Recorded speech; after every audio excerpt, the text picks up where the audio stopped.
On aborde souvent l'histoire du nazisme par le biais de ce qui est sans doute le plus horrible de ce qu'il a produit et de ce qu'il a animé, c'est-à-dire le racisme, la Shoah et la guerre, bien entendu. Je souhaiterais aujourd'hui aborder ce phénomène, ce système politique et social par un autre biais, c'est-à-dire par le biais de la vie quotidienne des travailleurs à cette époque-là. Donc, le thème de la leçon d'aujourd'hui sera le monde du travail en Allemagne de 1933 à 1945. Une petite précision tout de suite. Quand je parle du monde du travail, ce n'est évidemment pas par hasard. Je n'ai pas dit le monde ouvrier. Je n'ai pas parlé de classe ouvrière. On verra dans un petit instant pourquoi je n'ai pas utilisé ces termes-là. Le mot « monde du travail » est un terme à la fois plus large et plus précis dans la mesure où il va nous permettre de voir que la classe ouvrière qui existait effectivement avant l'arrivée d'Hitler au pouvoir va se désintégrer dans la période d'avant-guerre et va être militarisée pendant la guerre elle-même. Donc le monde du travail est un terme qui me paraissait plus adéquat. Maintenant, il est intéressant d'étudier ce sujet. Pourquoi? Parce que habituellement, le phénomène du capitalisme et le communisme sont... Il y a une question peut-être, Anaïs? Non, parce que tu paraissais interrogative, non? Le capitalisme et le communisme sont toujours envisagés de manière très unilatérale.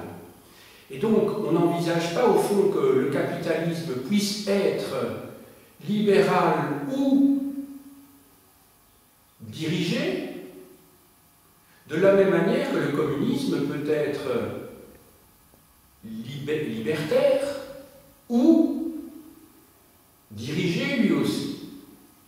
Il se fait que dans l'histoire, ce sont essentiellement deux situations qui ont prévalu. Le communisme orienté, dirigé, planifié, celui qui a prévalu en Union soviétique, par exemple, et dans toute une série d'autres pays dans le monde, et d'autre part, le capitalisme libéral, c'est-à-dire celui qui est dérégulé, où les règles sont très peu nombreuses et permettent effectivement au capitalisme de connaître l'expansion qui est la sienne maintenant depuis plusieurs décennies. Mais en fait, dans l'histoire, il y a eu également d'autres formes de capitalisme et d'autres formes de communisme. D'autres formes de communisme, c'est le communisme libertaire. Par exemple, pendant la guerre civile russe entre 1917 et 1921, en Ukraine, avec Makhno, M-A-K-H-N-O. Il y a eu également une autre tentative avortée, parce que le franquisme l'a emporté finalement, c'est le communisme libertaire, autrement dit l'anarchisme, parce que c'est ça au fond le communisme libertaire, c'est l'anarchisme, en Andalousie, pendant la guerre civile d'Espagne, donc entre 1936 et 1939. Il se fait que c'est le communisme autoritaire qui l'a emporté. Même chose pour le capitalisme. Pour nous, le capitalisme est lié à économie de marché, à liberté des échanges, mais ça c'est une vision qui correspond à notre monde actuel, qui est celle de la dérégulation des marchés et qui peut conduire à un certain nombre de crises, et la plus proche de nous est celle de 2008, bien entendu, dont nous subissons toujours les conséquences. Le capitalisme, d'ailleurs, connaît des crises récurrentes. Certains considèrent même que le capitalisme est un système qui se régénère par autodestruction. Mais il y a aussi un capitalisme qui est celui de l'association de l'État et des grands patrons. Un cas de figure, c'est celui du nazisme. Car le nazisme s'inscrit bien dans l'histoire du capitalisme. Ce n'est donc pas une économie parallèle ou extérieure au capitalisme. Le nazisme, le fascisme, d'une manière générale, s'inscrit bien dans l'histoire du capitalisme. Le fascisme est donc bien un avatar du capitalisme. Voilà l'intérêt du sujet d'aujourd'hui. Alors nous allons voir un petit peu comment le monde des travailleurs a subi, a évolué par rapport à ce système économique. Le plan de mon cours, je l'ai déjà évoqué tout à l'heure, comprendra deux parties. D'une part, l'avant-guerre, 1933-1939, c'est l'époque de la désintégration du monde ouvrier, de la classe ouvrière, et je vais vous rappeler dans un instant ce que c'est qu'une classe. Et deuxième partie, ce sera la militarisation de 1939 à 1945 de ce même monde des travailleurs. Alors je rappelle peut-être ce que c'est qu'une classe sociale. Une classe sociale, c'est quoi? Une classe sociale, c'est un groupe d'individus assez large, bien entendu, une catégorie sociale dont les membres possèdent un niveau de vie qui est lié à un mode de production particulier et dont l'état d'esprit, les mentalités sont liés, ce qui permet à ce groupe de posséder une mentalité, une conscience commune. Donc, une classe sociale produit nécessairement une prise de conscience collective d'intérêt commun. Si ce groupe social, que l'on appellerait donc classe sociale, ne posséderait pas cette conscience commune, on ne peut pas parler de classe sociale, on ne peut parler de catégorie sociale. Donc vous voyez qu'il faut au moins deux éléments, c'est des revenus, comment dirais-je, un type de revenu, un montant de revenus, et une mentalité commune pour que l'on puisse parler de classe sociale. Or, on va voir que justement, pendant la période d'avant-guerre, le nazisme va s'efforcer de faire éclater cette notion de classe sociale parce que justement, elle contredit l'idéal nazi qu'est celui de la suprématie de la race qui est destinée à rassembler tous les membres d'une même communauté quel que soit justement leur niveau social et leur mentalité dans un idéal commun qu'est celui de la suprématie de la race. Autrement dit, d'un point de vue du darwinisme social. Alors, premier point que je vais aborder, c'est donc les rapports entre le pouvoir et le prolétariat. Je viens de vous dire à l'instant, le fascisme, et plus particulièrement le nazisme, qui est sa variante germanique, a pour objectif la concorde des classes. Le fascisme et le nazisme sont nés en réaction au mouvement communiste qui se sont développés pendant ou juste après la Première Guerre mondiale. La révolution communiste de 1917, d'octobre 1917, est la plus connue de ces mouvements, mais il ne faudrait pas oublier également qu'en Europe centrale, par exemple en Hongrie, en 1918-19, ou en Allemagne, justement, le communisme a failli s'implanter. En Hongrie, d'ailleurs, il s'est implanté pour quelques mois. En Allemagne, la tentative a été avortée. Et donc, le nazisme et le fascisme ont au centre de leur idéologie, ce qu'on oublie souvent, parce qu'on met toujours en évidence le racisme et toute une série d'autres éléments, la répression, l'autorité, les sociétés hiérarchisées, etc. Mais la base, je dirais, l'essence, le cœur du fascisme et du nazisme, c'est essentiellement la lutte contre le bolchevisme, contre le communisme, qui sont eux-mêmes caractérisés par la lutte des classes, et donc le contraire de la lutte des classes, c'est la concorde des classes. Donc, l'objectif du fascisme, du nazisme, c'est de créer une société sans classe, où il n'y a plus de classe, où tous les membres de la même communauté, hein, de la même communauté nationale, voire de la même race, communient ensemble dans un idéal patriotique de défense de la nation, où il n'y a plus de conflits sociaux. Sur le plan électoral, maintenant, les nazis n'ont pas, parmi leur clientèle, les ouvriers. En effet, les ouvriers, on peut voter pour les nazis. Ceux qui ont voté pour les nazis pendant l'ascension du nazisme, ce sont les employés, le personnel de service,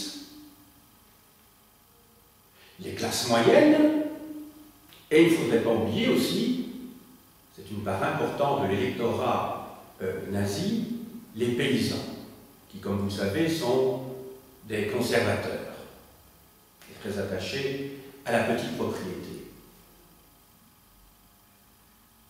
Donc, les nazis, quand ils arrivent au pouvoir, vont avoir une position, ils vont devoir réfléchir à ce qu'ils vont faire avec la classe ouvrière, qui votait majoritairement pour les partis de gauche, à savoir les socialistes et les communistes, qui étaient très nombreux à l'époque. Je vous rappelle ce que j'ai dit tout à l'heure, c'est qu'une révolution communiste a failli l'emporter à la fin de l'année 1918, début 1919.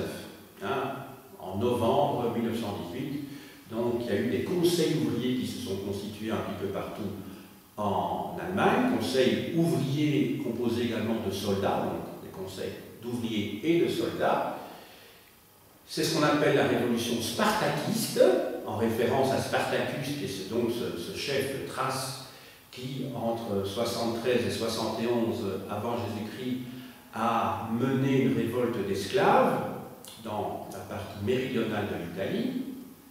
Et ce mouvement de spartakisme a été animé par les gauches du Parti social-démocrate allemand, et en particulier par Rosa Luxemburg et Karl Liebknecht. Je vais peut-être écrire leur nom ici.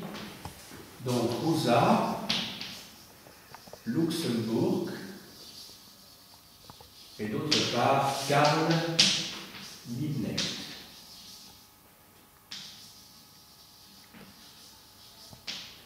Ça va? Donc c'était les deux leaders du Parti communiste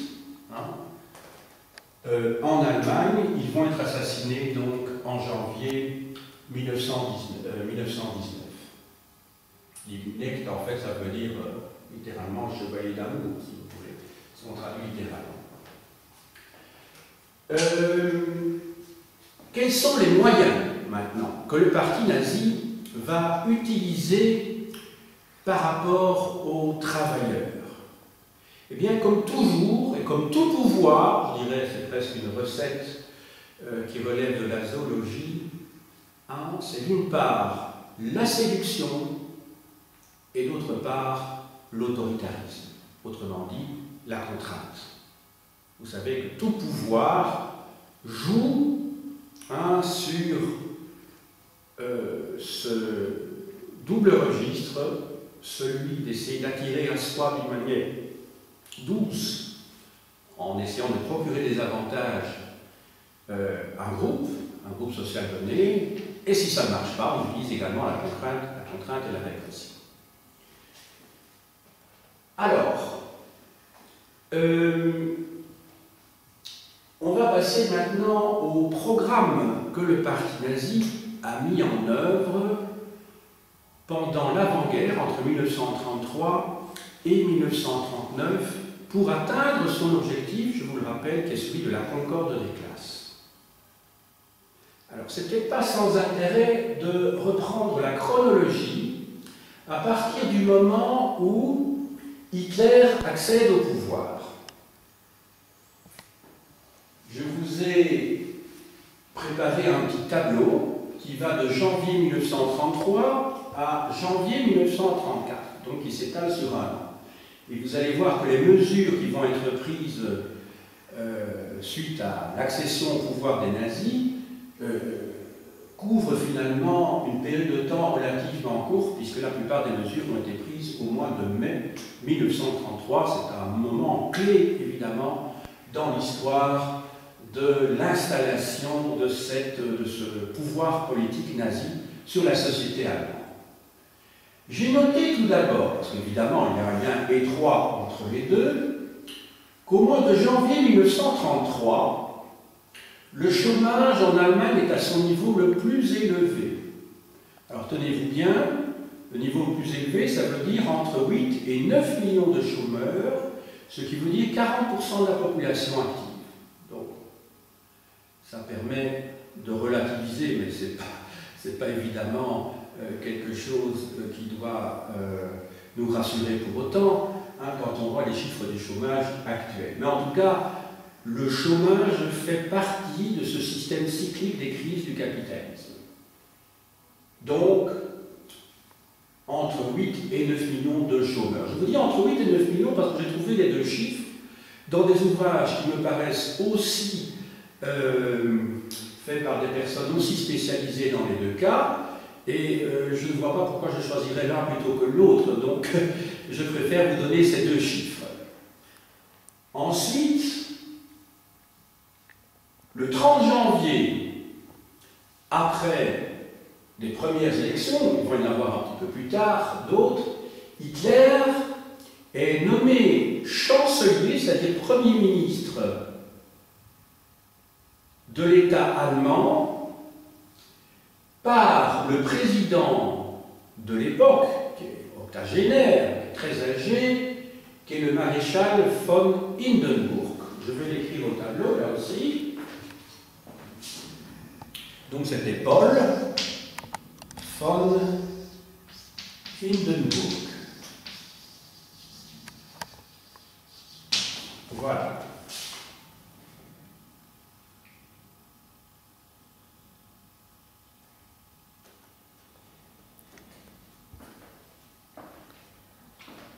Hitler, à ce moment-là, est chancelier, mais chef d'une coalition. Autrement dit, le parti nazi n'est qu'un des partis de cette coalition qui forme le gouvernement allemand. Entendons bien, c'est le parti le plus important, mais il doit composer avec d'autres partis d'extrême droite et également un parti très conservateur. Toutefois, il faut quand même rappeler que Hitler tenait à ce que l'accession au pouvoir du parti nazi se fasse par des voies légales. Lors de ces élections, il a recueilli 34% des voix. Lors de l'élection qui va suivre, parce qu'il va très rapidement dissoudre la Chambre des représentants, autrement dit le Reichstag, le Parlement allemand, la Chambre des députés, pour avoir une majorité plus confortable qui va lui donner 43% des voix. Et alors très rapidement, il parviendra, grâce à une alliance avec d'autres partis d'extrême droite, à avoir la majorité absolue, de faire passer des lois qui va lui permettre donc de dissoudre les partis politiques et bientôt les syndicats, ce qui est le cas le 2 mai, donc liquidation des syndicats. Vous savez tous ce que sont les syndicats, ce sont donc des associations professionnelles d'acteurs économiques qui ont des intérêts communs. Dans le système capitaliste classique, les syndicats regroupent donc des branches, des ouvriers par secteur. Il y a des syndicats de métallurgistes, il y a des syndicats dans le textile, etc., qui sont souvent regroupés sous l'égide d'une fédération qui a une coloration, comme je dirais en Belgique, hein, vous avez la Fédération Générale du Travail de Belgique, qui regroupe des différents syndicats, en fait, qui vont dans le même sens, qui ont la même idéologie, qui ont la même stratégie. Donc les syndicats sont supprimés. Alors pourquoi sont-ils supprimés? Parce que là aussi, cela renvoie à ce fameux objectif qui est celui de la société nazie, qui est celui de la concorde des classes, c'est-à-dire de la suppression de la lutte des classes. Or, les syndicats, aux yeux des nazis, sont bien là pour participer de cette lutte de classe. Le 10 mai est créé le DAF, le Front allemand du travail. Alors, DAF, vous verrez très facilement, le F c'est Front en allemand, bien entendu, le D c'est Deutsch, et le A c'est Arbeit, donc le Front allemand du travail. Alors, le Front allemand du travail, c'est quoi? Eh bien, c'est puisque les syndicats ont été dissous, puisqu'ils sont dorénavant interdits, et vous vous rendrez bien compte qu'ils sont interdits le lendemain de la fête du 1er mai, c'est quand même une pilule amère à avaler pour les travailleurs, eh bien, ces syndicats disparaissent et ils sont remplacés par une énorme fédération, mais unique,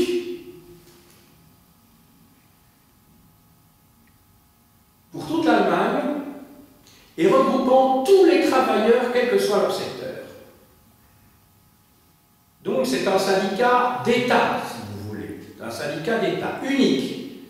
Il n'y a plus, comme dans le système capitaliste, des syndicats, quand je dis dans le capitalisme classique, hein, puisqu'ici nous sommes toujours dans un système capitaliste, ne l'oublions pas. On associe parfois économie de marché et démocratie, mais c'est un petit peu trop rapide, hein, ou capitalisme et démocratie, hein, en souvenir de ce qui se passait dans les pays de l'Est, mais c'est une association qui est tout à fait fallacieuse, bien entendu. Et donc, dans le capitalisme classique, vous avez des syndicats de coloration différentes, plutôt chrétiennes ou chrétiennes, ou plutôt socialistes, ou communistes, ou que sais-je, ou même libérales, de coloration libérale comme chez nous. Hein. Alors, à cette occasion-là, des conseils d'entreprise sont mis en place. Alors, c'est quoi des conseils d'entreprise? C'est en fait des réunions qui se tiennent régulièrement entre les travailleurs, les cadres et la direction d'entreprise, où on est censé communiquer aux travailleurs un certain nombre de décisions qui les concernent et même les entendre le cas échéant. Le 19 mai sont nommés des administrateurs de la main-d'œuvre qui sont chargés de régir les conditions de travail dans les entreprises. Donc dorénavant, vous voyez qu'il n'y a plus, comment dirais-je, ce système où les syndicats, par leur pression sur le patronat, parviennent à améliorer les conditions de travail. Dorénavant, ce sont donc des administrateurs nommés par l'État, autrement dit par le parti nazi, puisque ce n'est pas un parti unique, qui va donc, ce sont ces administrateurs qui vont donc organiser les conditions de travail dans les entreprises. Donc vous voyez que de nouveau, il y a toute cette idée, dans le fond, c'est refus de la lutte des classes, l'État est le garant de la concorde des classes, autrement dit de la bonne entente de tous les membres de la communauté nationale. Hein, la communauté en allemand, je vais peut-être vous l'écrire au tableau, ça se dit Gemeinschaft.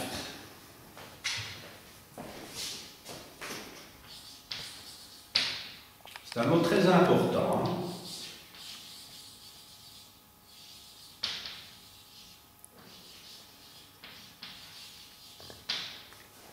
Si vous connaissez le néerlandais d'ailleurs, hein, c'est Gemeinschaft, hein, en néerlandais, la communauté. C'est un mot qu'on utilise, nous aussi, hein, dans la communauté française, la communauté flamande, par exemple. Voilà. Alors, à ce sujet-là, je vais d'abord terminer la chronologie, et puis je vais vous lire un passage qui me semble très important parce que rien de tel que retourner au texte.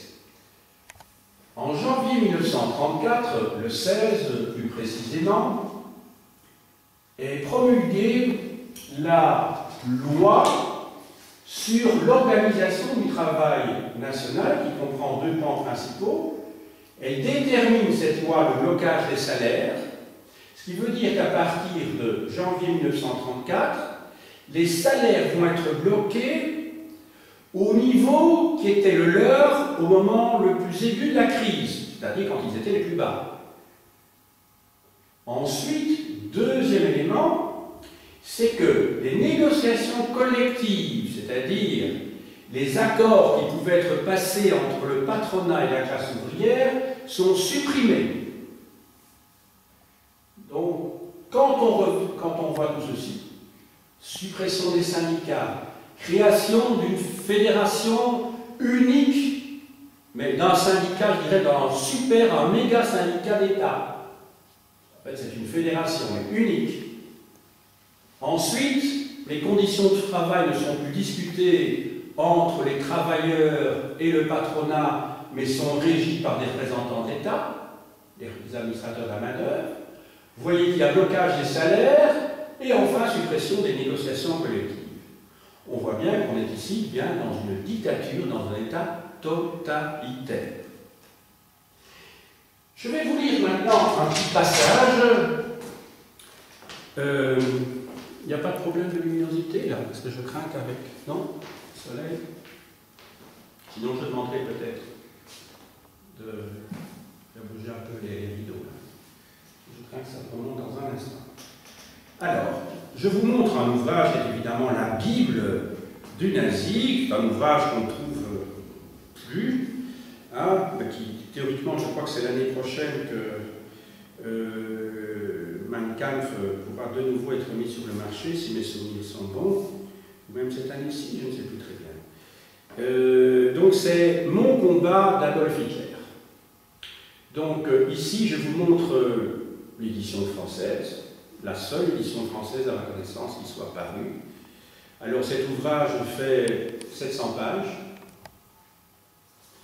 L'édition que j'ai devant les yeux, c'est donc une édition de 1934, publiée par les Nouvelles Éditions Latines, autrement dit, des éditions qui ont plus qu'un relent fasciste. Il suffit de voir les livres qui ont paru, qui sont indiqués à l'arrière de ce livre, qui ont été publiés par les Nouvelles Éditions Latines dans les années 30. Vous avez par exemple Maréchal Italo Balbo, donc escalier au-dessus de l'Atlantique, c'était le chef de l'armée de l'air de Mussolini.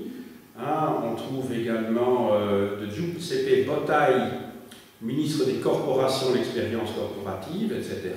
En fait, ce sont tous des ouvrages qui étaient publiés par qui étaient destinés en fait à faire de la propagande pour le fascisme et ici en l'occurrence pour le nazisme. Alors, le chapitre qu'il faut évidemment, je ne sais pas ce que j'ai fait de ma fiche, voilà, auquel il faut évidemment se référer pour bien comprendre quelle était la vision sociale et syndicale d'Hitler, c'est le chapitre 12 du tome 2, la question corporative. Alors, je vais évidemment vous lire quelques passages, parce que rien de tel que de retourner à la source. C'est Hitler qui a écrit ce livre quand il était dans la prison de Landsberg, donc en 1923, à la suite de son putsch, de son coup d'État manqué à Munich, la même année, et il écrit ceci. Alors, le mouvement, quand il dit le mouvement ici, j'essaie de voir, c'est le mouvement nazi, bien entendu. Le mouvement nazi doit éduquer les grands groupements économiques particuliers et à les rapprocher les uns des autres. Oui, c'est toujours cette idée de concorde des classes. Sans un tel travail préliminaire, l'espérance en la résurrection d'une future et véritable communauté, Gemeinschaft, populaire, reste une pure illusion. Alors, j'étais page de 595, maintenant la page suivante. La corporation nazie n'est pas un organe de lutte de classe, mais un organe de représentation professionnelle. L'État nazi ne connaît aucune classe. On comprend pourquoi le mot corporation est utilisé ici. Ça renvoie évidemment au Moyen-Âge où les corporations étaient des associations professionnelles de gens qui exerçaient le même métier. J'ai eu l'occasion de vous en parler quand vous étiez en deuxième année. Autre passage. l'ouvrier nazi doit savoir que la prospérité de l'économie nationale signifie son propre bonheur matériel. Ça, on voit que c'est le point de vue de l'État. Hein, ce n'est pas toujours le cas. Hein. Vous savez que la prospérité de l'économie nationale, ça peut faire le bonheur des riches, hein, et pas obligatoirement le bonheur de ceux qui travaillent à l'édification de la richesse nationale. Le patron nazi doit savoir que le bonheur et la satisfaction de ses ouvriers sont la condition primordiale de l'existence et du développement de sa propre prospérité économique. Ce sont des vœux pieux, bien entendu. À un autre endroit, voilà le point de vue Hitler sur la grève. Pour la corporation nazie, la grève est, à cause de cela, un moyen que l'on a la permission et l'obligation d'employer seulement lorsqu'il n'existe pas d'État raciste nazi. Donc pour lui, la grève, oui, dans le système capitaliste classique, hein, mais en aucun cas dans un État nazi. La grève n'a pas de sens, puisqu'elle divise les membres de la communauté, la fameuse Gemeinschaft, puisqu'ils sont tous membres de la communauté nationale, ils ont le même sang qui coule dans les veines, donc des frères ne peuvent pas se battre entre eux. Alors, encore un autre passage qui me semble assez éclairant. Une corporation nazie, c'est page 601. Une corporation nazie doit proclamer la lutte contre la corporation marxiste, c'est-à-dire contre le syndicat classique. En tout cas, le syndicat classique, je dirais, du point de vue tel qu'ils ont été, ils se sont mis en place, surtout à partir de 1864, donc la création de la Première Internationale. Donc, une corporation nazie doit proclamer la lutte contre la corporation marxiste, non seulement comme organisation, mais avant tout comme idée. Donc, ce n'est pas seulement l'organisation qu'il faut combattre, mais c'est même l'idée même d'un syndicat. L'idée même d'un syndicat. La corporation nazie doit dénoncer en elle l'annonciatrice de la lutte des classes et de l'idée de classe. Pour l'idée de classe, c'est insupportable pour un nazi. Parce que là, pour un nazi, l'idée de classe est remplacée par l'idée de race. Et donc ce sont des races qui se combattent sur Terre.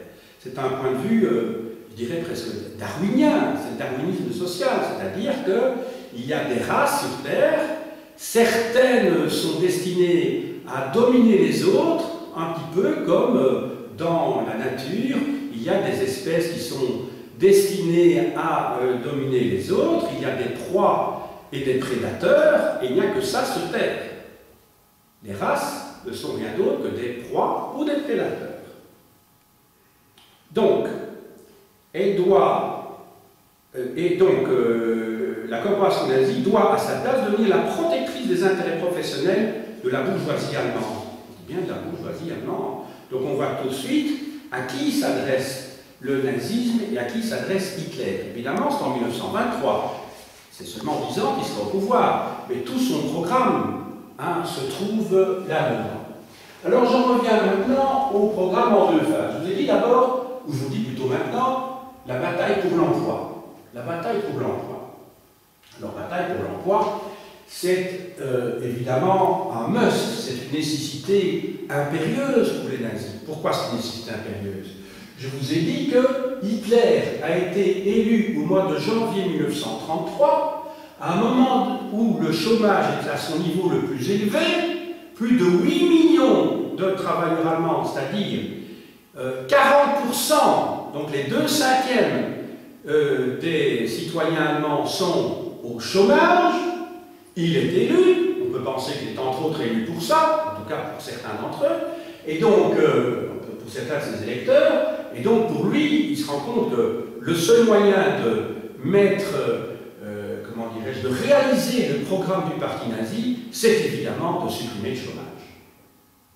Donc la bataille pour l'emploi est pour lui essentielle. Alors effectivement, on voit que de 1933 à 1937, on est passé de plus de 8 millions de chômeurs à 500 000 chômeurs. Vous imaginez en 4 ans.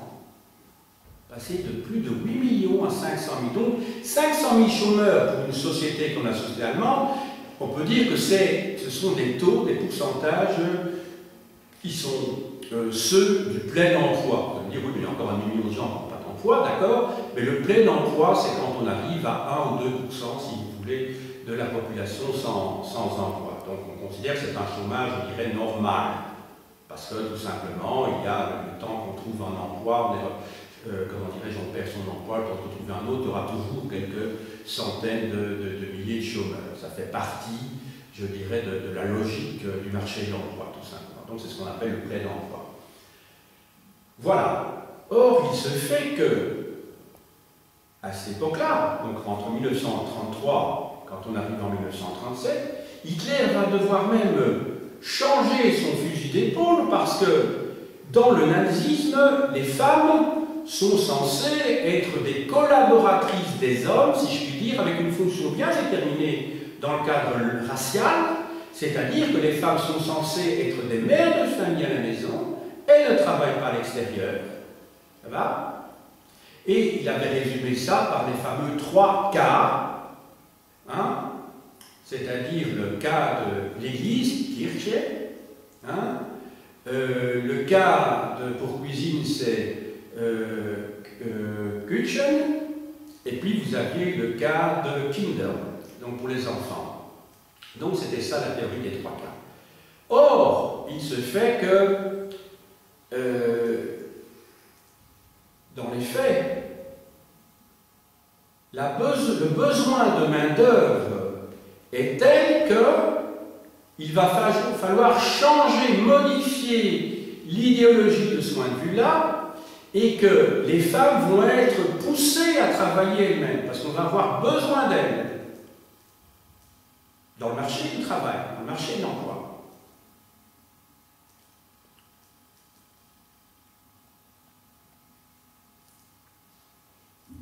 Alors vous allez dire, mais comment est-on passé d'une période où il y a un chômage de masse, qui avait été lié, bien entendu, à la grande crise de 1929, qui a ses répercussions, surtout entre 1930 et 1932, 1931-1932 en Allemagne, parce qu'il faut tant que la vague, si vous voulez, donne tous ses effets en Allemagne, à une situation d'être pratiquement dans le plein emploi. Alors il y a plusieurs raisons à ça.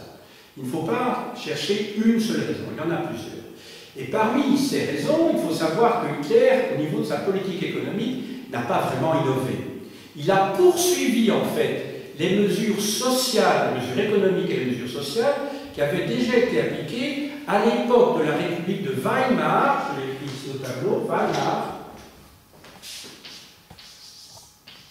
Alors c'était quoi la République de Weimar? Eh bien c'était la République, le régime politique qui s'était mis en place au lendemain de la Première Guerre mondiale, qui a tenu jusqu'en 1933, c'est-à-dire jusqu'au moment où Hitler accède au pouvoir, donc pendant 15 ans. Alors pourquoi Weimar? C'est le nom d'une petite ville du sud de l'Allemagne, et c'est là que la Constitution, tout simplement, a été votée. Il ne faut pas chercher plus loin.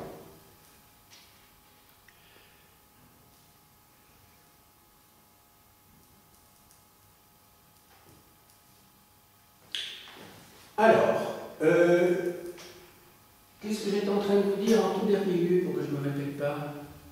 La toute dernière chose avant Weimar. On ne sait pas. Non? Juste avant. On a parlé de la théorie des 3 quarts. On va encore parler de trucs après. Donc, oui, mais je ne vois plus très bien quel était le lien. Enfin, peu importe. Hein. Donc cette bataille de l'emploi est gagnée et on peut se poser la question. Voilà, c'est là que j'étais arrivé, c'est le problème des causes. Alors je vous ai dit qu'il y a d'une part la politique qui a été menée sur le plan économique et social et qui est une prolongation en fait de celle qui a été menée dans le régime antérieur, c'est-à-dire à l'époque de la République de Weimar. Il y a également, tout simplement, je disais tout simplement, c'est pas tout simple, hein, il y a que la conjoncture se modifie, et ça fait partie des cycles qui avaient été identifiés déjà à l'époque dans l'histoire du capitalisme, c'est qu'il y a des phases comme ça de 50 ans, avec une phase A, une phase B, chaque fois de 25 ans, et puis une reprise que l'on voit en général après 5 ans. Je vous signale qu'il y a encore des chefs d'État à l'heure actuelle qui, comment dirais-je, ont toujours cette idée-là en tête, et c'était un petit peu, c'était le cas de François Hollande, hein. Il est arrivé au pouvoir donc en 2012, hein. La crise a commencé lancé en 2008. Donc il pensait que 5 ans après 2008, on arrivait en 2013, qu'à partir de fin 2013, eh bien, ça allait repartir, c'est le fameux pari qu'il avait lancé devant les Français, qu'au mois de décembre 2013, la conjoncture allait repartir, le chômage allait baisser et les affaires allaient reprendre. Il s'est en fait basé sur une théorie qui remonte maintenant à qui remonte à avant la guerre et qui a prouvé qu'elle n'était pas tout à fait correcte, parce que le capitalisme suit effectivement des cycles, mais il ne faut pas imaginer que ces cycles suivent comme ça une chronologie tout à fait rigoureuse, et puis comme ça, tout simplement, le capitalisme a évolué. Le capitalisme d'il y a 100 ans, c'est plus le capitalisme d'aujourd'hui. Hein, et donc, c'était un petit peu facile que d'imaginer que la crise de 2008 allait, comment dirais-je, suivre exactement le même parcours que celle de 1929. Ça n'avait pas de sens. Alors, bataille pour l'emploi réussie. Alors, cette bataille pour l'emploi qui est réussie à partir de 1937 va être suivie de 1937 à 1939 par un second combat qui est la bataille pour la productivité. Alors, la bataille pour la productivité, de quoi s'agit-il? Je rappelle ce que c'est que la productivité tout d'abord. La productivité, c'est un concept à ne pas confondre avec la production. Hein? La productivité, c'est la production par individu ou par laps de temps qui va augmenter ou diminuer. Donc on dit que la productivité augmente quand la production qui était, par exemple, la production X en un laps de temps donné ou réalisée par un certain nombre donné d'individus va augmenter dans un temps T2. Alors là, on dit que la productivité augmente.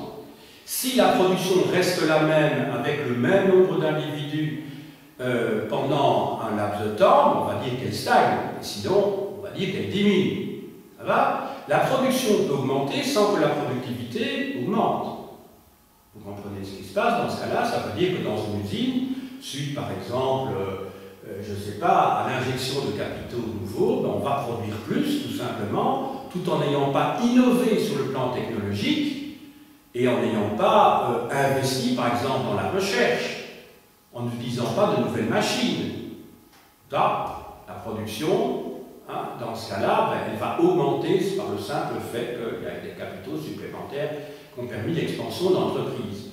En revanche, vous pouvez avoir donc une production qui augmente, pas parce que, je dirais, on a, enfin c'est la situation que je viens d'expliquer il y a 30 secondes, mais donc vous avez productivité qui augmente quand on a effectivement fait des recherches d'innovation technologique, etc., et que là même, une machine plus perfectionnée va dans un laps de temps donné avec moins d'ouvriers produire plus. Voilà, c'est tout simple. Hein.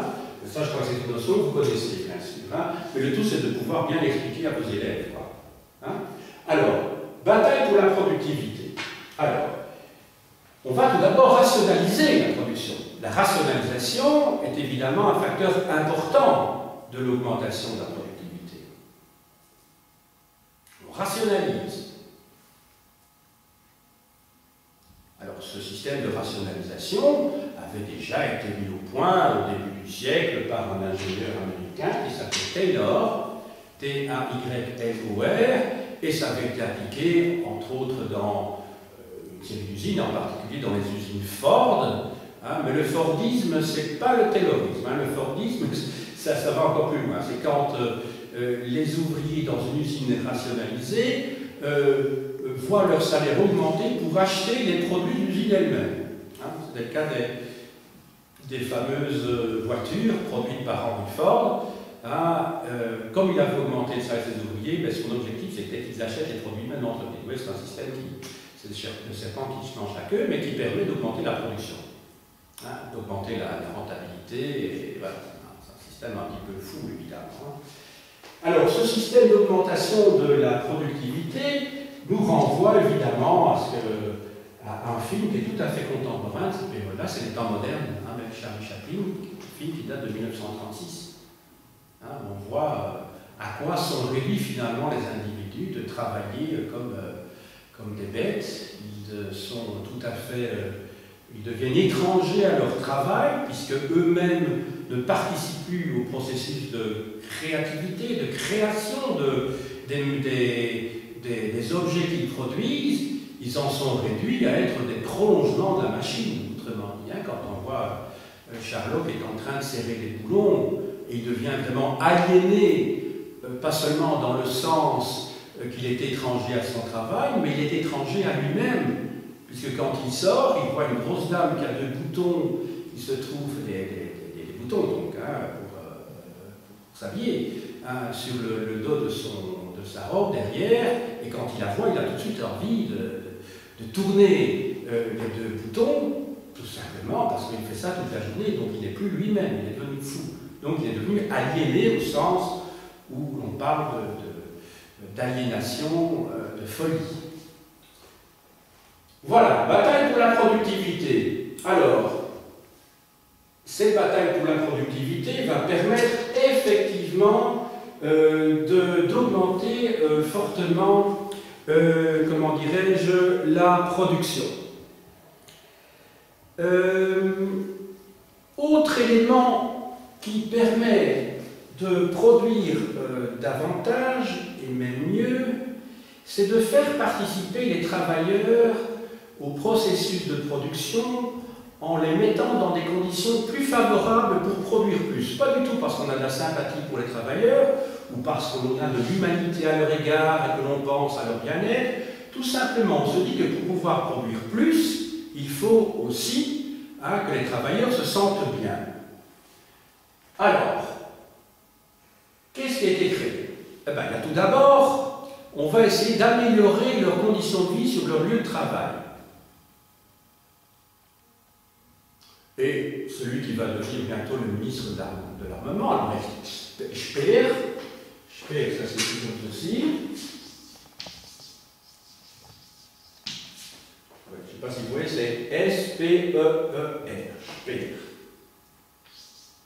S-P-E-E-R, Albrecht Speer, qui va favoriser l'embellissement des locaux. Je vous signale qu'à l'heure actuelle, il y a aussi des comités dans les entreprises qui sont comprenant des ouvriers, le patron, la direction, qui sont chargés de veiller à l'embellissement des locaux. C'est une idée qui remonte en fait à l'Allemagne nazie, aux années 1930. On va aussi favoriser, essayer de donner, comment dirais-je, pour que les femmes aient envie de travailler, on va créer des crèches supplémentaires. Pensez bien que ce n'est pas tellement pour qu'elles soient heureuses, c'est simplement pour qu'elles soient disponibles au travail et qu'elles ne doivent pas rester chez elles. Donc c'est un petit peu contradictoire avec l'idéal premier du nazisme, qui est de placer les individus dans des cases comme ça, et que génétiquement, je dirais, la femme est destinée à produire des enfants, un petit peu comme des vaches, excusez-moi l'expression, de la même manière que l'homme est chargé de produire des biens pour la communauté. Alors à côté des crèches, on va également, en 1937, la législation va donner une semaine plutôt de congés payés par an. Alors c'est pas terrible, quand vous pensez en France, en 1936, il y a 2 semaines. Mais, je vous dis, il ne faut pas imaginer de nouveau que le capitalisme a cherché, ça semble aller tellement de soi que ça ne vaut même pas la peine de le dire, mais de favoriser le bien-être des travailleurs pour vraiment dans un but humaniste, toujours dans un but de production, de bénéfice, de rentabilité. Marcel Dassault, celui qui va devenir le grand avionneur français après-guerre, qui est à l'origine d'Airbus, etc., lui-même a donné une semaine, ça c'est en France, une semaine de congés payés supplémentaires par rapport à ce qui était prévu par les accords de 1936. Tout ça pour augmenter la production, la productivité dans ses propres usines. Donc vous voyez qu'il y a toujours un calcul derrière tout ça. Rien n'est gratuit. C'est du donnant-donnant. Je vous donne plus de congés, mais en échange, vous me promettez de produire plus. Voilà. Alors, enfin, évidemment, la création du DAF, dont je vous avais parlé au mois de mai 1933, ben, c'est une manière d'encadrer les ouvriers en leur interdisant la grève, bien entendu. Donc, on surveille de très près ce que font les ouvriers. Le but, c'est qu'ils travaillent tout le temps, donc ça permet de produire plus. Donc, pensez bien, on surveille les congés de maladie, tous ces machins-là. Il ne s'agit pas de parler un petit peu trop contre comment dirais-je, contre un contre-maître, quelque chose comme ça, parce que ça risque de se retourner contre vous. Bon, alors, maintenant, la vie des travailleurs. La vie des travailleurs, finalement, ça c'était le point de vue du pouvoir, c'est ce que le pouvoir avait en tête, son objectif, les moyens qu'il utilise, l'intimidation ou d'autre part la séduction. Je vous ai parlé de son programme qu'il va parvenir à réaliser donc entre 1933 et 1939. Le pouvoir nazi gagne la bataille pour l'emploi, puisqu'on passe de près de 9 millions, enfin plus de 8 millions de chômeurs à seulement 500 000. La productivité, ça marche également, mais à la suite d'un encadrement, ça c'est le côté, je dirais, répressif, intimidation des travailleurs, et d'autre part l'aspect séduction dont je vous avais parlé tout à l'heure. L'aspect séduction, c'est on ouvre des crèches, on embellit les locaux, meilleur éclairage, et qu'est-ce que je vous avais dit également? Semaine de congés payés supplémentaires, pas supplémentaires, une semaine de congés payés sur toute l'année en 1937. Voilà. Alors maintenant, les conditions de travail. Alors les conditions de travail, elles ne sont pas bonnes du tout, parce que la victoire dans la bataille de l'emploi se fait au détriment des conditions de travail.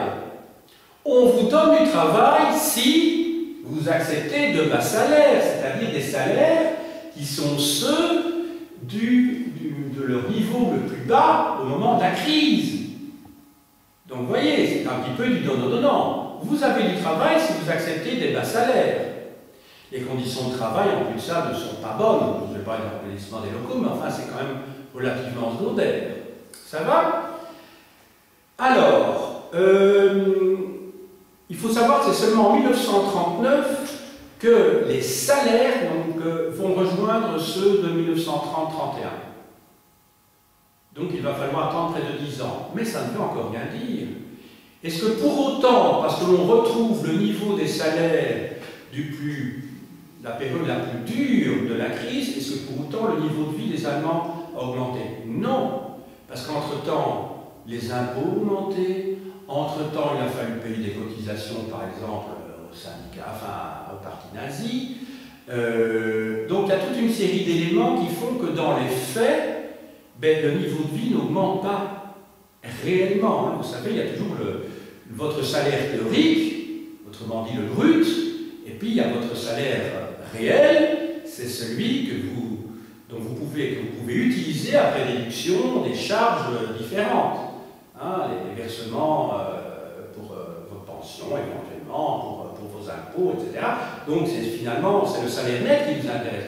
Le salaire net, donc le pouvoir réel des travailleurs, en fait, il n'a pas augmenté du tout. Il a même plutôt baissé par rapport aux années dures, qui étaient les années 1930, 31, 32. Voilà. Alors, maintenant, donc, c'est plutôt une période d'austérité. Alors, maintenant, on va voir quelles vont être les réactions des travailleurs. Leurs réactions. Alors, les réactions des travailleurs sont de 3 types. Il y a tout d'abord ceux qui étaient des militants dans les syndicats ou dans les partis avant la dissolution, la suppression des syndicats en mai 1933. Il y avait des syndicalistes qui étaient des militants, des gens très combatifs, etc. À partir de ce moment-là, ils n'ont plus le droit d'exercer leur fonction syndicaliste, puisque leur syndicat a disparu. Eh bien, ce sont des gens qui essaient d'exploiter le mécontentement, si vous voulez, mais qui n'ont qu'un moyen d'action.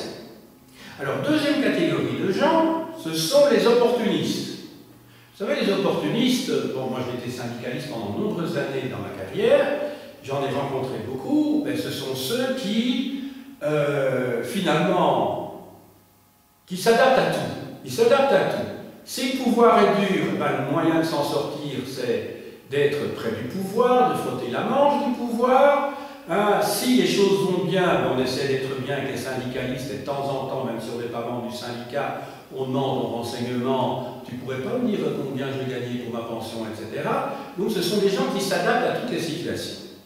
Et ils sont nombreux. Et puis il y a une troisième catégorie de gens, c'est la grande masse des gens, la grande majorité des gens, qui ne sont pas des pro-nazis, qui ne sont pas vraiment des opportunistes, qui sont peut-être des gens, je dirais entre guillemets, normaux, mais qu'est-ce que ça veut dire être normal dans une société nazie? C'est certainement pas ce que nous entendons par normaux, dans le sens des gens comme tout le monde. Ben, les gens comme tout le monde, à cette période-là, ce sont des gens qui n'aiment pas le nazisme, et il y en a quand même beaucoup qui n'aiment pas le nazisme, mais qui sont quand même très sensibles au charisme d'Hitler, et qui sont impressionnés par les victoires militaires qu'il va compter à partir de 1937-1938 surtout.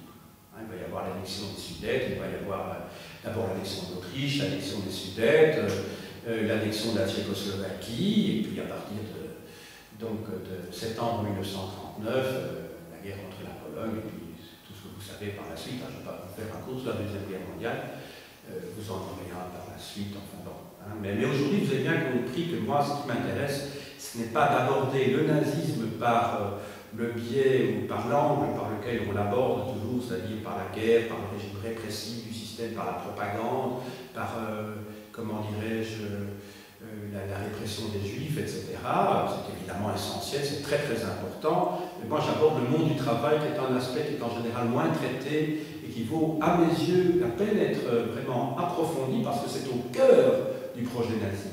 Et vous vous souvenez que c'est au cœur du projet nazi, c'est en finir avec la lutte des classes, qui est l'idéologie des communistes, et établir une concorde des classes dans la communauté nationale. C'est ça le cœur du projet nazi. C'est ça le cœur du projet nazi. Alors, ces gens-là, ben, je vous ai dit, ce ne sont pas des nazis, mais en même temps, ou plutôt parallèlement, ben, ils sont quand même sensibles d'un point de vue patriotique des réalisations d'Hitler, surtout sur le plan diplomatique d'abord et sur le plan militaire ensuite. Vous savez, il y a des gens qui sont sensibles à ça, même quand ils ne sont pas vraiment d'accord avec l'idéologie d'un parti politique, mais quand quelqu'un parvient à réaliser. Et surtout, n'oubliez pas que l'Allemagne avait été humiliée au lendemain du traité de Versailles en 1919, et Hitler, sur le plan purement patriotique, indépendamment du cœur de son système que l'on peut trouver, pas même moi certainement, et vous aussi, je ne suis pas aussi foncièrement pervers, néfaste, mauvais, eh bien, trouvait que c'était quand même un type qui avait relevé l'image de l'Allemagne, pas seulement aux yeux des étrangers, mais par rapport aux yeux des Allemands. Ils étaient enfin redevenus, ils étaient de nouveau fiers d'être Allemands, ce qui n'était plus après la Première Guerre mondiale. Alors maintenant, nous allons aborder la deuxième partie de mon exposé, c'est-à-dire la militarisation du monde du travail entre 1939 et 1945. Je vous rappelle les objectifs du régime. Alors, les objectifs du régime, nous entrons maintenant dans une période de guerre active, si je puis dire, avant on a préparé la guerre. Et à partir de maintenant, premier objectif du point de vue économique, c'est de produire plus. Et de produire où plus? Dans le domaine de l'armement. On va aborder ça dans un instant, puisqu'il s'agit de préparer la guerre. Alors maintenant, sur le plan idéologique, les nazis, et parmi ceux-ci des gens comme Hitler bien sûr, comme Göring ou comme Goebbels, veulent en fait faire de l'allemand un homme nouveau, puisqu'ils établissent un ordre nouveau. En Allemagne d'abord, et puis ensuite ils voudront établir un ordre nouveau en Europe. Et cet ordre nouveau doit être comment?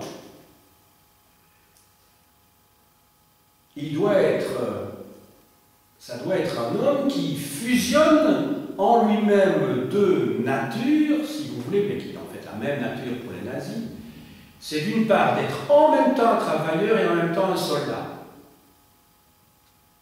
Donc c'est un travailleur-soldat.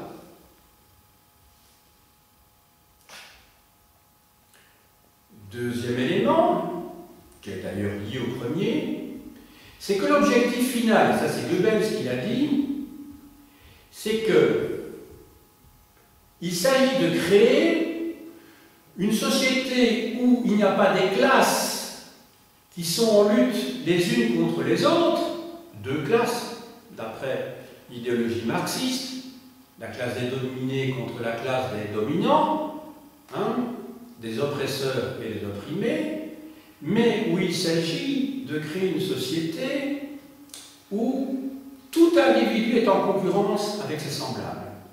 Ça vous paraît un petit peu bizarre, parce que vous avez la communauté, une sorte de communauté nationale, la communauté nationale qui doit être une sorte de communauté fraternelle. Eh bien non, l'objectif c'est que tout le monde est en concurrence avec tout le monde. Non pas dans le cadre d'une société de classe, mais dans le cadre d'un système qui est celui du darwinisme social. Vous savez tous qui est Darwin, hein, ce grand biologiste du XIXe siècle, britannique, qui a, à la suite d'observations au large des côtes du Chili, en particulier dans les îles Galapagos, a pu élaborer une théorie selon laquelle c'est la loi du plus fort qui prime dans la nature, c'est la sélection naturelle, donc les êtres qui survivent, ce sont les plus forts, les plus faibles sont destinés à disparaître et donc à ne pas se reproduire. C'est ce qu'on appelle la sélection naturelle. Et donc Hitler suit la théorie de Darwin, mais il la transporte du domaine de la biologie, si vous voulez, du monde animal, du monde naturel, dans le monde des hommes. Il faut dire que les hommes sont bien entendu des animaux, mais ce sont des animaux qui sont capables de réfléchir à leurs propres conditions et surtout de s'organiser collectivement pour vivre harmonieusement en société, ce que les animaux ne font pas. Et donc Hitler projette cela, et donc pour lui, il y a des peuples qui sont forts, comme il y a des peuples qui sont faibles. Hein. Le peuple allemand lui-même fait partie du gratin, je dirais, des races sur Terre. C'est le peuple des Germains qui est au sommet de la pyramide des Aryens, donc des Indo-Européens. Et alors vous avez des peuples qui sont des peuples nuisibles, en particulier pour le peuple allemand. C'est le peuple juif, bien sûr, et il y a toute une série de races, comme les Noirs, d'autres, qui se trouvent donc en bas de cette pyramide. Eh bien donc, dans la société allemande telle que Hitler la projette, les individus seront tous en concurrence les uns avec les autres, et ce sont les plus forts qui vont s'en sortir. Et pour eux, c'est ça, pour Hitler, c'est ça, la société à laquelle il faut aboutir, parce que c'est la société naturelle. La notion de nature est au cœur de l'idéologie nazie.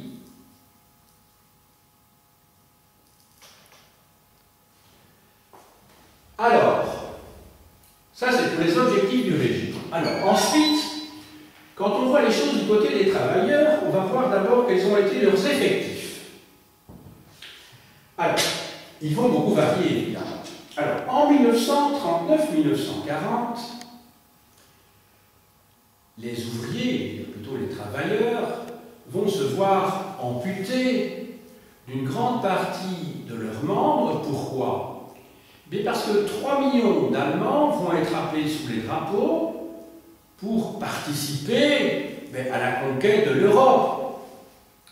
D'abord la Pologne, puis il va y avoir la conquête à l'ouest de la Belgique, la France surtout. Ils vont être mobilisés au moment de la bataille d'Angleterre, au mois d'août, septembre-octobre 1940. Et puis voilà, vous savez que la conquête de l'Europe s'est faite dans le sens contraire des aiguilles d'une montre. Hein. Et puis ça va être le cas de l'Europe centrale. Et enfin, finalement, au mois de juin 1941, par l'invasion, l'agression du RSS. Hein. Donc, 3 millions de soldats, d'Allemands sont retirés du monde du travail pour se battre. Mais ce nombre va être compensé. Il va être compensé parce qu'il faut absolument le compenser. Parce qu'une chose, c'est d'avoir des soldats, Autre chose est d'avoir des soldats qui ont des armes. Donc, il faut évidemment que les industries soient concentrées le plus possible sur l'armement, et c'est ce qui explique que ces 3 millions vont être remplacés par 1 million de prisonniers, plus 2 millions de travailleurs étrangers volontaires, plus 200 000 juifs. Alors, vous devez bien vous rendre compte que tous ces gens qui viennent vont avoir des statuts différents, et c'est la raison pour laquelle j'ai bien indiqué le monde du travail, et je n'ai plus parlé de classe ouvrière. On voit que cette classe ouvrière a été désintégrée à la suite de ce que j'ai pu vous expliquer précédemment, mais aussi par l'arrivée de travailleurs étrangers, et même de travailleurs de la communauté, surtout pas dans l'esprit naziste, évidemment, pas la communauté, mais de travailleurs qui sont originaires d'Allemagne, qui sont allemands, qui sont les juifs. Or, ces gens-là, ce sont des esclaves. Les prisonniers, ce sont aussi des esclaves. Ils n'ont pas de salaire. Ou s'ils ont un salaire, c'est tellement dérisoire, c'est comme s'ils n'en avaient pas, ce sont des pécules alors. Hein. Tandis que les travailleurs étrangers, eux, ils ont un salaire qui est effectivement pas très élevé, hein, mais ils ont quand même un salaire. Mais donc on ne peut plus parler, si vous voulez, d'homogénéité de cette classe ouvrière, de cette classe des travailleurs. Donc il n'y a plus de classe ouvrière. Ce sont des gens qui ont des intérêts différents. Ils sont tous exploités, d'accord, mais ils ne sont pas exploités de la même manière. Donc, ils n'ont pas de conscience de classe commune. Ils ne forment donc pas, souvenez-vous de la définition que j'ai donnée en début de cours sur ce que c'est qu'une classe sociale, ils ne forment donc pas une classe sociale, puisqu'ils n'ont pas de conscience commune. Ça va ? Il y a plusieurs catégories de travailleurs. Voilà. Alors,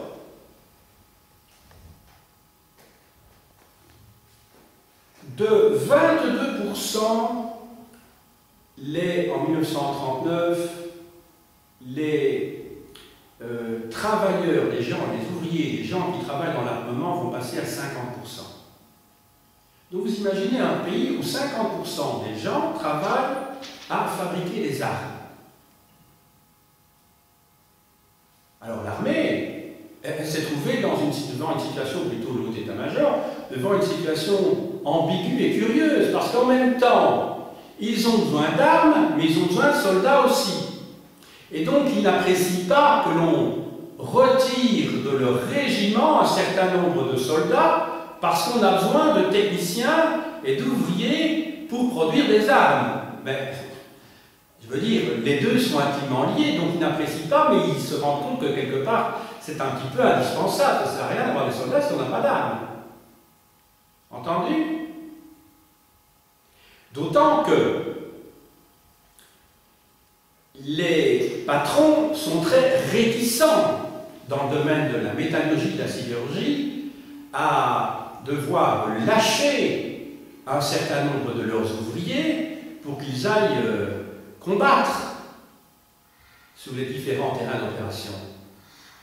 Et donc il y a une certaine collusion, ben ça, je dirais, elle est conjoncturelle, entre ces patrons qui ont besoin d'ouvriers pour produire, et d'autre part, des ouvriers mais qui préfèrent rester dans des usines plutôt que d'aller se battre et risquer de se faire tuer. Alors, en 1944, il y a encore 11 millions de travailleurs dans les usines allemandes, mais vous devez vous dire que tous les techniciens sont tous partis. Parce que là, on est en 1944. L'Allemagne est un petit peu à la fin du rouleau. Hein. Elle doit prendre tous les Allemands disponibles pour aller se battre, et même des étrangers pour battre se battre aux côtés de l'armée allemande. Et donc, tous les Allemands, il n'est plus question d'avoir encore des Allemands valides, solides, comme ça dans les usines. Donc, dès que vous êtes valide et solide, vous partez sur le front, en particulier sur le front contre les Russes. Et alors, le paradoxe veut qu'on va retrouver dans les usines des gens qui sont souvent invalides, parce que ce sont souvent des soldats qui se sont battus sur les différents fronts et qui sont revenus mutilés, que l'on trouve dans les usines. Ce sont des ouvriers non spécialisés, donc autrement dit, main-d'œuvre inexpérimentée, qui va, tenez-vous bien, entre 1939 et 1943, progressivement produire 5 fois plus qu'à l'époque où c'était les travailleurs expérimentés qui étaient dans les usines d'armement. Alors on peut imaginer tout de suite à quel prix tout cela s'est fait. Hein? Puisque vous aviez des gens qui étaient expérimentés, qui produisaient 5 fois moins avant, comment est-on passé de cette situation à cette nouvelle situation? Voilà. C'est donc ce que j'étais en train de vous expliquer au niveau de la productivité. Alors, on va voir en fait comment ça s'est passé au niveau des conditions de travail. Vous voyez qu'il y a 2 phases. 1940, 1941, et puis 1942 à 1945. Alors, entre 1940 et en 1941, les conditions de travail s'améliorent par rapport à la période précédente. Curieusement. Alors, elles ne s'améliorent pas pour tous les travailleurs, entendons-nous bien. Et pourquoi elles s'améliorent? Tout simplement parce qu'il y a eu des réquisitions dans les pays conquis. Alors, vous avez entendu qu'il y a ces travailleurs qui viennent de l'étranger, il y a ces prisonniers qui viennent de l'étranger, il y a les travailleurs juifs qui travaillent pour rien du tout. Hein? Il y a donc une amélioration de leurs conditions, les impôts diminuent, puisque l'on fait des réquisitions à l'étranger. Donc ça veut dire que l'ordinaire, si vous voulez, dans la vie quotidienne des Allemands s'améliore un petit peu, puisqu'on réquisitionne tout ce qui se trouve de comestible dans les pays conquis. Enfin, on laisse évidemment un petit peu la population sur place, mais c'est ce qui explique tous les tickets de rationnement en Belgique, en France, etc. Donc, on prend une part substantielle donc, de ce qui est produit dans les pays conquis, ça part vers l'Allemagne, puisque, comme vous le savez, il y a beaucoup de travailleurs allemands, enfin, qui sont partis sur les différents fronts comme soldats. Et donc, dans les usines, ceux qui restent, bien, la population locale a un meilleur quotidien. Ça, c'est le premier élément.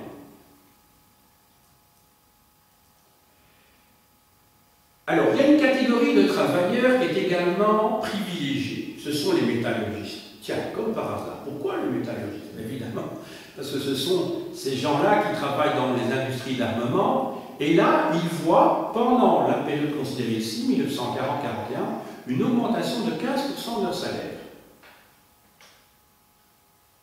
Évidemment, vous savez, c'est l'offre et la demande. Les gens dont on a besoin, on les paye mieux, et les gens dont on n'a pas besoin, ben on ne les paye pas, on les paye beaucoup moins. C'est toujours la loi de l'offre et la demande. On est vraiment dans un système capitaliste, hein, ici. Que ce soit très clair, hein. On oublie parfois, je dirais hélas, d'associer le terme de capitalisme au régime nazi. On en parle pour la crise de 29 aux États-Unis et partout, et puis on ne dit pas que le régime nazi est un système capitaliste. Mais c'est un système capitaliste dirigiste, orienté. Alors que ce que nous avons à l'heure actuelle, de plus en plus en tout cas, c'est un système capitaliste chez nous qui est libéral, c'est-à-dire dérégulé. Ce qui pose évidemment des tas de problèmes aussi, bien entendu.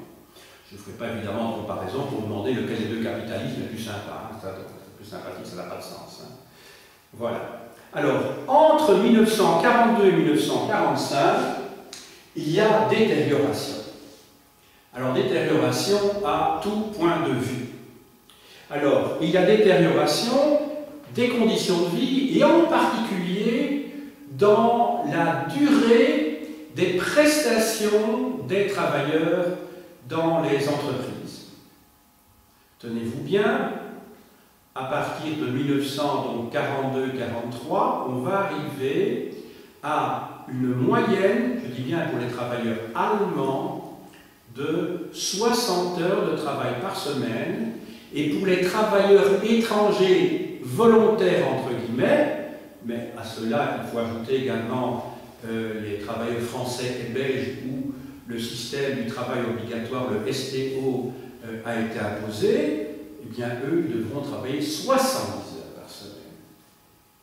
Alors je vous dis ça parce que quand je vois parfois certains étudiants qui sont fatigués des prestations qu'ils doivent fournir, disant monsieur, vous ne vous rendez pas compte, hein, j'ai dû travailler, si on travaillait 8 heures le samedi, 8 heures le dimanche, je n'arrive peut-être qu'en période d'examen, parce que je ne me fais pas d'illusions, hein, et bien là c'est l'enfer sur terre, or là c'était tous les jours. Ça va? Enfin, je le dis, ce n'est pas du tout pour vous dire, comparez-vous à l'époque nazie, ce serait stupide, hein, mais c'est simplement pour vous dire l'enfer dans lequel vivaient ces gens-là. L'enfer, c'est un véritable enfer sur Terre. Hein. C'est une société concentrationnaire, je veux dire. Et ici, je ne vous parle pas des camps de concentration, hein, je vous parle des usines. Entendons-nous bien. Hein. Alors, quelles sont les réactions? Les réactions des travailleurs face à cette détérioration des conditions de travail à partir de 1942 jusqu'en 1945, et à la fin de la guerre, ce ne sera plus des détériorations, ce sera l'enfer sur Terre, comme je disais. Ça va être quoi? Eh bien, premièrement, c'est qu'il n'y a plus du tout de lien collectif entre les travailleurs. Le monde ouvrier a complètement éclaté. Le monde des travailleurs, c'est une nébuleuse. Il y a une hétérogénéité complète dans ce monde. Il n'y a pas de conscience commune. Alors, que font les travailleurs dans ce cas-là? Quand ils n'en peuvent plus, eh bien, c'est l'absentéisme. C'est risqué, hein, l'absentéisme. C'est le nomadisme. Ça veut dire quoi, le nomadisme? Ça veut dire que quand on en a assez travaillé dans une usine, on va travailler dans une autre usine. Mais il y a des sanctions, il y a des menaces. Et parmi les menaces, il y a la menace de se retrouver dans un camp d'éducation du travail. Donc vous voyez ce que ça veut dire, c'est peut-être... c'est pas des conditions idéales, évidemment, pour vous remettre d'aplomb d'un point de vue psychologique. Mais ça existait hein, à l'époque nazie. Ça existait à l'époque nazie, à l'absentéisme. Je dis bien des travailleurs allemands, hein, entendons-nous bien. Je ne parle pas des travailleurs étrangers, des juifs, etc. Ils n'avaient pas vraiment le choix. Alors, la conscience collective chez les ouvriers n'existe plus, il n'y a plus de classe ouvrière, je l'ai déjà dit plusieurs fois. En revanche, cette conscience ouvrière, cette conscience de classe existe dans un groupe, dans une catégorie très restreinte qui est celle des aristocrates ouvriers. Vous savez, c'est la catégorie des contremaîtres. Ce sont ceux qui donnent des ordres aux autres. Ce ne sont pas des cadres, ce ne sont pas des patrons. Hein, enfin, quand je parle, ce ne sont pas des cadres administratifs. Hein, ce ne sont pas des ingénieurs ou quoi, mais ce sont ceux qui se trouvent entre les ingénieurs et les ouvriers, qui sont chargés de transmettre les ordres et de vérifier comment le travail est fait par les ouvriers. Alors en fait, ce sont des petits chefs. On est à une époque où l'idéologie qui domine est une idéologie où les hiérarchies, les hiérarchies sont très valorisées. On parle toujours du Führer en parlant d'Adolf Hitler. Mais vous savez que les Führers, il y en avait des dizaines de milliers. Quand vous étiez contremaître, vous étiez aussi Führer. Quand vous étiez commandant d'un bataillon, vous étiez aussi Führer. Simplement, vous étiez Führer du bataillon. Il y avait plein de Führer. Führer, ça veut dire, vous êtes littéralement cellulite, mais en fait, vous étiez chef. Et il y avait beaucoup de petits chefs. Toute la société était organisée sur le modèle du sommet, c'est-à-dire il y avait plein de chefs et plein de petits chefs. Et donc, quand vous appeliez Führer et que vous aviez 3 hommes ou 5 hommes sous votre direction, eh bien, vous leur faisiez un peu payer ce que vous subissiez par rapport au Führer qui était au-dessus de vous. Vous voyez ce que je veux dire?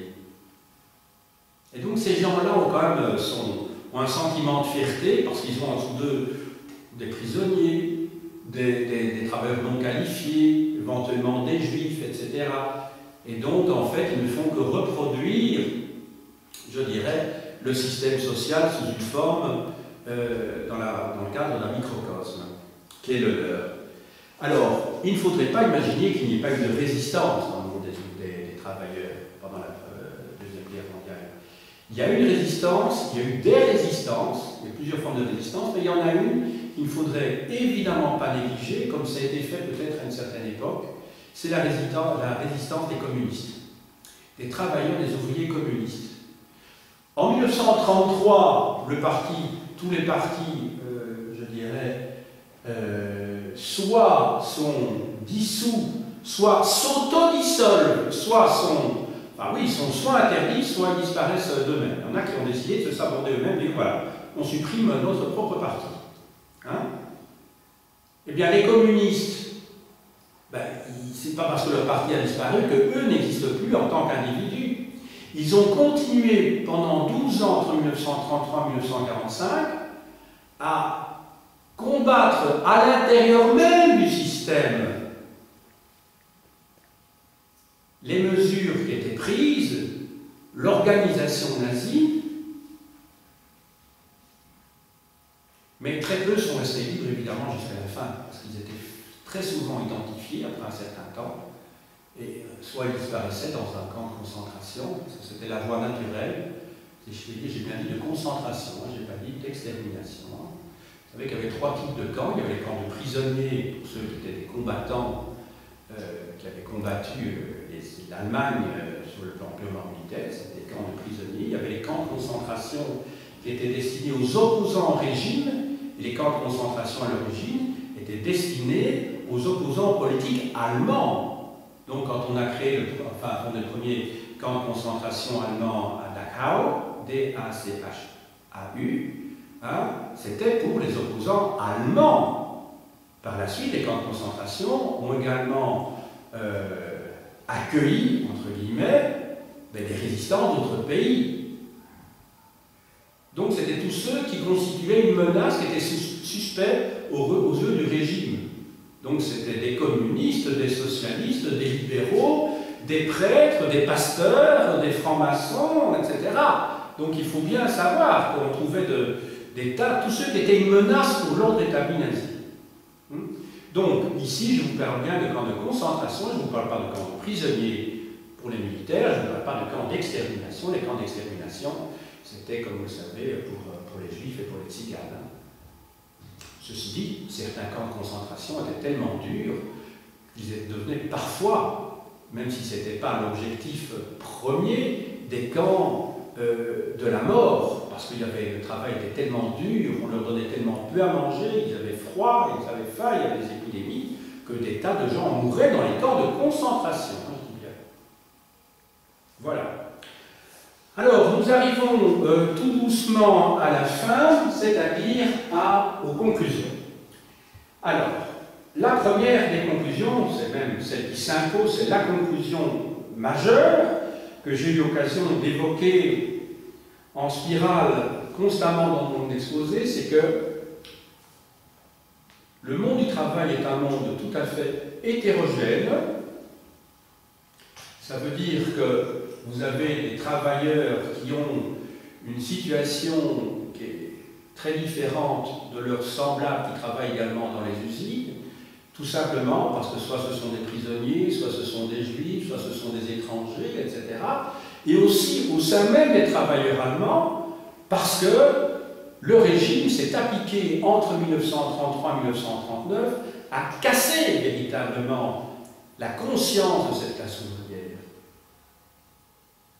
Il n'y a plus de syndicats, il n'y a plus de partis, les conditions de travail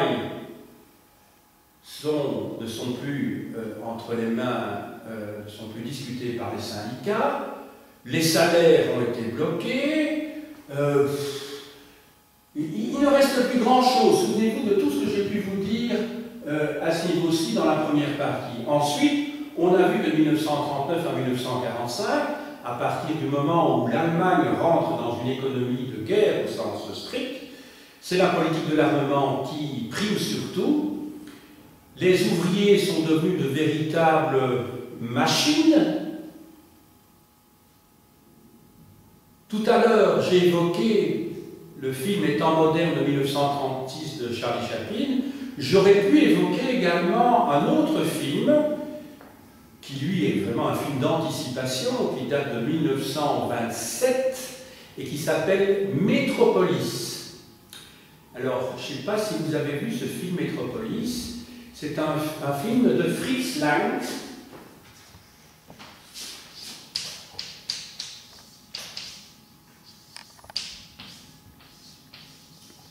Donc, c'est un cinéaste allemand qui est parti aux États-Unis, Fritz Lang. Et Fritz Lang, dans ce film Metropolis, met en scène, en fait, une ville souterraine, en dessous d'une ville où, je dirais, les aristocrates, ou plutôt le sommet de la pyramide sociale vit. Et alors, vous avez une ville souterraine qui est en fait une grande usine, où on est en train de construire une machine qui produit de l'énergie, qui est un véritable Moloch, si vous voulez, un véritable monstre, et tout est régenté en fonction de ça, et alors on voit ces ouvriers qui sont réduits à l'état de machines, qui sont eux-mêmes tout à fait, comme je le disais tout à l'heure, aliénés à leur travail, et qui sont réduits à être au fond des bêtes. Et c'est un film d'anticipation qui est essentiel, je dirais, dans l'histoire de la représentation du travail des prolétaires. Alors, deuxième conclusion, c'est que quand on replace l'histoire du nazisme dans le temps long, c'est-à-dire en étudiant le nazisme avant et au-delà, donc avant 1933 et au-delà de 1945, on se rend compte qu'il appartient véritablement au monde capitaliste. Ce qui a permis, entre autres, à Hitler de réduire le chômage, outre les mesures traditionnelles que j'évoquais tout à l'heure et qui montaient à l'époque de la République de Weimar, c'est quand même sa politique d'armement. Ça réduit évidemment le chômage, en faisant travailler des usines d'armement. Donc, autrement dit, des usines métallurgiques. Il y a eu un lien très étroit, même si c'est un capitalisme dirigé, entre le grand capital et d'autre part le régime nazi. Même si ce grand capital avait été fustigé dans Mein Kampf en 1923, Hitler, c'est quelqu'un qui était aussi un opportuniste.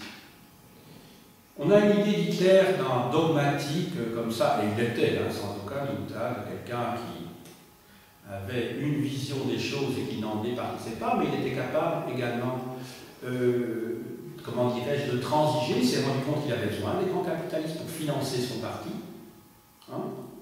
avant d'arriver au pouvoir. Et puis, il n'a pas voulu changer le système économique en tant que tel. Il l'a réorganisé sur des bases hyper rationnelles. Mais c'est en fait un avatar, je crois avoir utilisé ce mot-là, un avatar du capitalisme. Quand vous pensez que tous ces grands capitalistes, après-guerre, ils s'en sont tirés, alors qu'en fait, ce sont des criminels de guerre. Je prends ça Porsche, Monsieur Porsche, président Porsche. Pensez également à Thyssen. Pensez, je ne sais pas, les Siemens, Mercedes, etc. Ce sont toutes des usines qui existaient avant la guerre et qui ont fonctionné pendant la guerre. Et je pourrais en citer plein d'autres, vous savez, AEG, etc. Donc tous ces gens qui ont fait leur blé, excusez-moi l'expression, à partir d'un travail gratuit pendant la guerre, ils ont fait travailler des esclaves dans leurs usines. Ils étaient toujours en demande d'esclaves. Vous avez vu la liste de Schindler, certainement. Là, évidemment, c'est un personnage qui utilise le système pour essayer de faire fuir les Juifs et d'éviter qu'ils aillent à la mort. Mais c'était un système qui était général. Donc, ces grands patrons d'industrie, ils demandaient de la main-d'œuvre gratuite pour faire fonctionner l'économie allemande, et en particulier dans le domaine de l'armement. Donc, ils ont fait des bénéfices pendant la guerre à partir d'un travail gratuit, puisqu'il n'y avait pas de salaire à payer, vous imaginez. Et après la guerre, il y en a certains qui ont fait quelques années de prison, et puis qui s'en sont sortis comme rien du tout. Parce qu'on a eu besoin d'eux pour faire repartir l'économie allemande après la guerre. Vous savez, il y a quand même de ces personnages qui sont sulfureux, et il y en a beaucoup. Parce qu'on parle souvent des collaborateurs chez nous, mais il y a beaucoup de grands patrons de Krupp. Je ne vais pas parler de Krupp, évidemment, Krupp c'est le plus important de tous. qui existent depuis le 19e siècle. Les Krupp, vous trouvez encore maintenant, si vous allez dans n'importe quel magasin pour un aspirateur Krupp. Où est-ce que c'est? Les usines Krupp, les grandes usines métallurgiques. Je pourrais en citer beaucoup, je ne vais pas le faire ici parce que bon, voilà, c'est pas l'objet. Mais en tout cas, donc, il y a eu un lien étroit entre le grand capital et le pouvoir nazi. Un lien très étroit. Pensez également à la politique d'armement. Je vous ai dit que la politique de réarmement de l'Allemagne a permis de donner du travail à beaucoup de monde. Mais n'oubliez pas que c'est la Deuxième Guerre mondiale, par la production massive d'armement aux États-Unis, qui était la solution à la crise de 1929. La crise de 1929, on parle toujours du New Deal, mais ça c'est la légende. Quand on voit dans les faits le New Deal, vous savez, ce programme qui est mis en œuvre à partir de 1932 par le président Roosevelt, le président démocrate, a eu un effet, je dirais, pas homéopathique, il ne faudrait pas exagérer, mais ça n'a pas vraiment remis l'économie américaine en marche. Ce qui a vraiment remis l'économie en marche, l'économie américaine en marche, mais c'est le fonctionnement, comment dirais-je, la production massive dans le domaine sidérurgique pendant la guerre, et c'est ce qui a permis aux États-Unis de finalement devenir cette hyperpuissance qu'elle est devenue. Donc paradoxalement, la Deuxième Guerre mondiale, qui a conduit à la destruction totale de l'Allemagne, a permis aux États-Unis de devenir la première puissance mondiale. Donc c'est le paradoxe, mais c'est la guerre qui a permis aux États-Unis, grâce à la relance complète de l'économie, donc c'était vraiment le coup de fouet. Après la crise de 29, c'est pas le New Deal. Il a eu, je vous ai dit, un effet très second finalement. Mais c'est au contraire la guerre qui a permis aux États-Unis de devenir la première puissance mondiale, donc après 1945, et de dominer le monde. Quand vous voyez parallèlement, c'est les États-Unis aussi qui ont permis à l'Allemagne et au Japon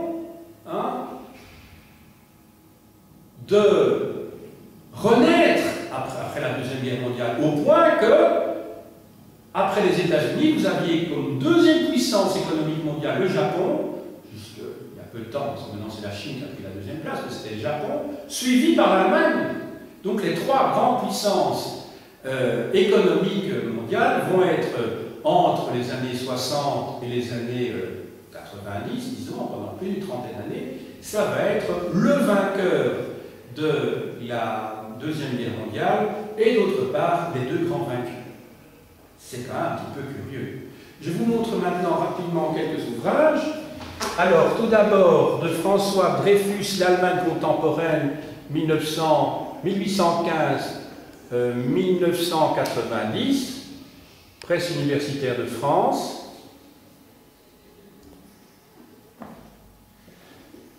De Gilbert Badia, point de vue marxiste, Histoire de l'Allemagne contemporaine, 1933-1962.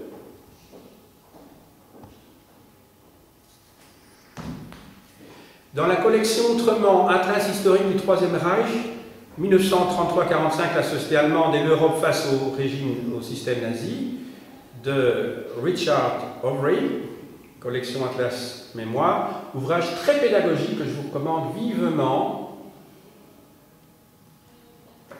de Claude David, Hitler et le nazisme, que sais-je, Presse universitaire de France, de Jan Kershaw, La fin, Allemagne 1944-45, aux éditions Le Seuil. Il a été édité récemment en collection de poche.